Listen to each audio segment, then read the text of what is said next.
حضرت میاں شیر محمد شرف پوری رحمۃ اللہ تعالی علیہ آپ کے معمول میں ایک درود پاک رہا، اور آپ خود بھی پڑھا کرتے تھے اور اپنے مریدین کو بھی تلقین کیا کرتے تھے۔ اور یہ درود پاک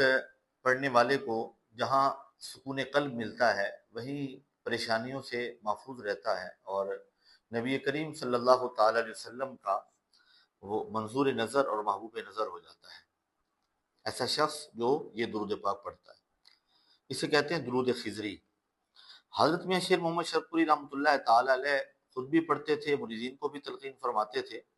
اور میرے علم میں یہ بات بھی آئی ہے کہ حضرت بابا جی فقیر محمد چوراہی رحمۃ اللہ تعالی علیہ آپ اور پھر اب آپ کے سجادہ نشین حضرات جو بھی ہیں ان کے معمول میں بھی یہ درود پاک ہے۔ درود ہے صلی اللہ علی حبیبہ محمد وآلہ واصحابہ وسلم، اسے کہتے ہیں درود خضری۔ بے بہا برکتیں ہیں اس کی۔ اگر کوئی شخص دنیا میں عزت اور احترام چاہتا ہے، دنیا کی نظر میں معزز اور محترم بننا چاہتا ہے، تو نماز پنجگانہ کی ادائیگی کے ساتھ اور اوامر اور نواہی پر صحیح معنوں میں عمل پیرا ہونے کے ساتھ جن سے روکا گیا ہے ان سے رک جائے، اور جن چیزوں کا شریعت مطالعہ میں حکم دیا گیا ہے ان پر عمل پیرا ہونے کے بعد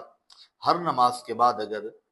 70 مرتبہ 70 ٹائمز یہ درود پاک درود خضری پڑھتا ہے صلی اللہ علیہ حبیبہ محمد وآلہ واصحابہ وسلم، تو وہ دنیا میں اسے اللہ تعالیٰ عزت، منزلت اور قدر و منزلت عطا فرمائے گا، اور اسے لوگ عزت اور احترام کی نظر سے دیکھا کریں گے۔ بریک۔ اور اگر کسی کو کوئی مشکل درپیش ہو جو حل ہوتی نظر نہ آ رہی ہو اور انتہائی پریشان ہو، تو اسے چاہیے کہ روزانہ وقت مقررہ پہ جائے معین پہ وقت مقررہ اور جائے معین پہ روزانہ 313 مرتبہ باوضو قبلہ رو بیٹھ کر، قبلہ رو سے تھوڑا سا رائٹ کی طرف ہو کے، پاکستان میں بیٹھنے والے جب تھوڑا سا دائیں طرف قبلہ کی طرف رخ رکھتے ہوئے تھوڑا سا دائیں طرف ہوں گے تو یہ گنبد خضرا کی طرف رخ بن جاتا ہے۔ اس طرح سے بیٹھ کر روزانہ 313 مرتبہ یہ درود خضری پڑھنا شروع کر دیں صلی اللہ علیہ حبیبہ محمد وآلہ واصحابہ وسلم،